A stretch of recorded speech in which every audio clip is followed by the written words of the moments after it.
ప్రియమైన తెలంగాణ రైతు సోదరులందరికీ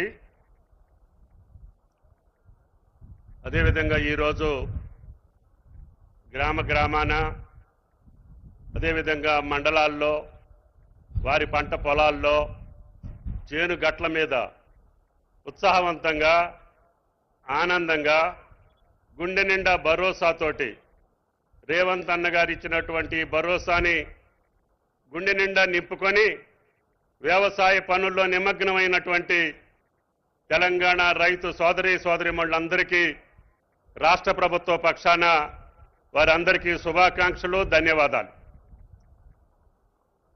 దేశ చరిత్రలో ఏ ప్రభుత్వం కూడా సాహసోపేతమైనటువంటి నిర్ణయాలు చేసే శక్తి కానీ చేసినటువంటి దాఖలాలు కానీ మనకి ఈ సువిశాల భారతదేశంలో ఇంతవరకు మనం వినలా కనలా. ఈనాడు సాక్షాత్తు కేంద్ర ప్రభుత్వంలో ఉన్నటువంటి ప్రభుత్వ పెద్దలు కూడా తెలంగాణ రాష్ట్రంలో జరుగుతున్నటువంటి రైతాంగానికి ఇచ్చేటటువంటి భరోసా రేవంత్ అన్న గారు కేవలం సంవత్సరన్నర కాలంలో చిన్న రాష్ట్రం, విధ్వంసమైనటువంటి రాష్ట్రం, సంక్షోభంలో ఉన్నటువంటి రాష్ట్రాన్ని సంక్షోభం నుంచి సంక్షేమ దిశగా, విధ్వంసం నుంచి వికాస దిశగా అన్ని రంగాల్లో కూడా గుండె ధైర్యంతో ప్రజలు ఇచ్చినటువంటి శక్తి సామర్థ్యాలతోటి వారిచ్చినటువంటి అధికారాన్ని తూచా తప్పకుండా తెలంగాణ ప్రజల కోసం, తెలంగాణ రైతుల కోసం, తెలంగాణ పేదల కోసం, తెలంగాణ యువకుల కోసం, తెలంగాణ కార్మికుల కోసం, తెలంగాణ విద్యార్థుల కోసం సర్వస్వం ఆయన కష్టపడి ఈ ప్రభుత్వాన్ని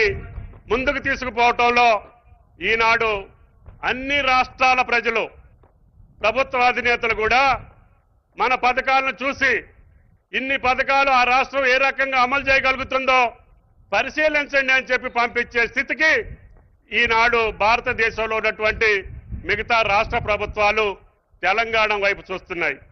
అందుకనే రాహుల్ గాంధీ గారి యొక్క ఆశీస్సులతో వచ్చినటువంటి ఈ యొక్క తెలంగాణ ప్రభుత్వం ఆయన కోరిక మేరకి ఆయన ఇచ్చినటువంటి సూచనలకు అనుగుణంగా కష్టమైన, నష్టమైన, ఇబ్బంది వచ్చినా రైతాంగాన్ని మరవకూడదు, రైతాంగం సుభిక్షంగా ఉంటేనే దేశం సుభిక్షంగా ఉంటుందని రాజీవ్ గాంధీ గారు ఇచ్చినటువంటి సూక్తులకు అనుగుణంగా ఆయన పాదాల చెంతన ఈనాడు ఇది మనం చేసుకునే సంబరాలు కాదు, ప్రభుత్వం చేసేటటువంటి సంబరాలు కాదు. పొలాల్లో గట్ల మీద చేలల్లో రైతులు చేస్తా ఉంటే ఆ రైతు సంబరాల్లో భాగం పంచుకునేటట్టుగా అంట ఈ ప్రభుత్వ అధినేత రేవంత్ గారి ఆధ్వర్యంలో మేమందరం మీ ముందు నుంచున్నామని చెప్పి మీకు ఈ సందర్భంగా మనం చేస్తున్నాం. అందుకని ఈనాడు కొంతమంది కన్ను కొడుతూ ఉంది, కొంతమంది కడుపుప్పు పోతా ఉంది, కొంతమంది కళ్ళల్లో నుప్పులు పోసుకుంటున్నారు. ఎందుకో తెలియదు. కేంద్రంలో ఉన్న ప్రభుత్వ అధినేతలు కూడా ఇంకా అది చేయలేదు, ఇది చేయలేదు, రుణమాఫీ పూర్తి కాలేదని. మా ముఖ్యమంత్రి గారు పార్టీ ఎన్నికల ముందు చెప్పింది 2 లక్షల లోపు ఉన్నటువంటి రైతాంగానికి మేము రుణమాఫీ చేస్తామని.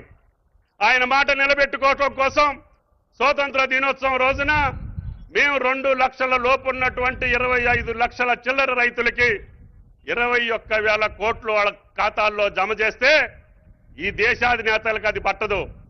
రుణమాఫీని గురించి ఆలోచించినటువంటి ప్రభుత్వాలు, పార్టీలు మా రుణమాఫీని గురించి విమర్శించే నైతిక హక్కు భారత ప్రభుత్వంలో ఉన్నటువంటి ఏ నాయకుడికి లేదు అని చెప్పి ఈ సందర్భంగా విజ్ఞప్తి చేయదలుచుకున్నాం.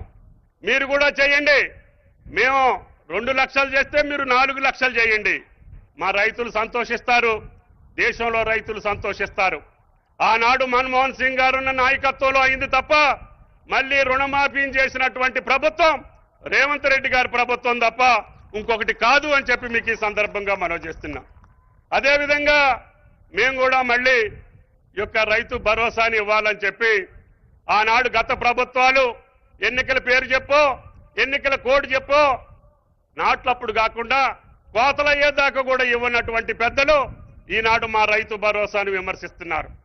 వాళ్ళు గతంలో చూసుకుంటే 18లో మొదలుపెట్టినటువంటి రైతు బంధు ఏనాడు కూడా 4 నెలలు 5 నెలలకి తక్కువ ఎప్పుడు వేయలేదు.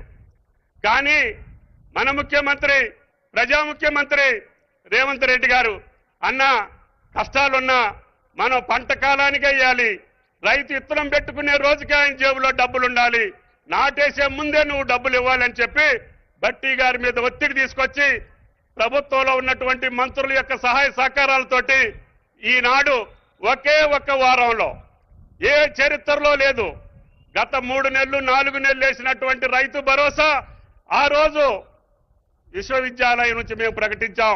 ముఖ్యమంత్రి గారు 9 రోజుల్లోనే 9,000 కోట్లు వేస్తానంటే అందరూ కొద్దిగా అపహాస్యం చేశారు. అదేవిధంగా దాన్ని కాదులే అని చెప్పి ధీమాగా పండుకున్నారు. కానీ ఈ రోజు సాయంత్రం లెగిసి అరే ఇది ఎట్లా సాధ్యపడింది, రేవంత్ రెడ్డి గారు చేసేటటువంటి ఈ కార్యక్రమం నిజంగా జరిగిందా అని వాళ్ళు లెగిసి మేలుకొని తేల్చుకునే లోపులోనే 9,000 కోట్లు ఈ రోజు రైతుల ఖాతాల్లో సుమారు 70 లక్షల మంది రైతుల జేబుల్లో ఇందాక సుల్తానియా గారు స్విచ్ ఆన్ చేసి ఇక్కడికి వచ్చారు అని చెప్పి కూడా మీకు ఈ సందర్భంగా మనం చేస్తున్నాం. అందుకని ఈ ప్రజా ప్రభుత్వం కష్టాలున్నా ఇబ్బందులున్నా మాట తప్పని ప్రభుత్వంగా నిలవాలని మాకు ఇంకా అనేక కార్యక్రమాలు పథకాలు ఉన్నాయి. భట్టి గారు ప్రకటించేటటువంటి పథకాలు ఇంకా చాలా ఉన్నాయి. మేము పాత ప్రభుత్వంలో చేసినటువంటి ఏ ఒక్క పథకాన్ని కూడా రద్దు చేయలే. పేదలకి కావలసినటువంటి అన్ని పథకాలని కొనసాగిస్తూనే మేము ప్రకటించినటువంటి పథకాలను కూడా ఈనాడు కొనసాగించేటటువంటి శక్తి ఈనాడు ఆ భగవంతుడు ఈ ప్రభుత్వానికి రేవంత్ రెడ్డి గారికి ఇచ్చారని చెప్పి మీకు ఈ సందర్భంగా మనం చేస్తున్నాం. అది మీరు తెలంగాణ రైతాంగం ఇచ్చినటువంటి శక్తి, మీరిచ్చినటువంటి బలం. అందుకనే గ్రామీణ తెలంగాణ మా గుండెల్లో ఉంటుంది. ఎన్ని కష్టాలు వచ్చినా సరే రైతాంగాన్ని మర్చిపోయే ప్రసక్తి రాదు అని చెప్పి కూడా మీకు ఈ సందర్భంగా మనం చేస్తున్నాం. ఒకే ఒక సంవత్సర పంట కాలంలో 1,00,000 కోట్లు వివిధ రూపాల్లో రైతాంగాన్ని ఖర్చు పెట్టినటువంటి ఏకైక ప్రభుత్వం రేవంత్ రెడ్డి గారి ప్రభుత్వం. దానికి లెక్కలన్నీ చెబితే మీ జీవితకాలం పాలించినటువంటి ఏ రాష్ట్రం కూడా 10 సంవత్సరాలు పాలించినటువంటి గత ప్రభుత్వ కాలంలో కూడా 1,00,000 కోట్లు రైతాంగాన్ని ఖర్చు పెట్టినటువంటి చరిత్ర మీకు లేదు. కాబట్టి ఈ యొక్క రైతు భరోసాని గురించి కానీ రైతాంగ కార్యక్రమాల గురించి కానీ మీరు ఎక్కువ మాట్లాడి రైతుల్లో పలచబడొద్దని చెప్పి ఆ రాజకీయ పార్టీలకు విజ్ఞప్తి చేయదలుచుకున్నాం. ఇంకా మాకు చేయాల్సినటువంటి అవసరం ఉంది, ఇంకా మేము చేయాల్సినటువంటి పరిస్థితులు ఉన్నాయి. మేము ఇంకా వాటిని రూపకల్పన చేస్తున్నాం.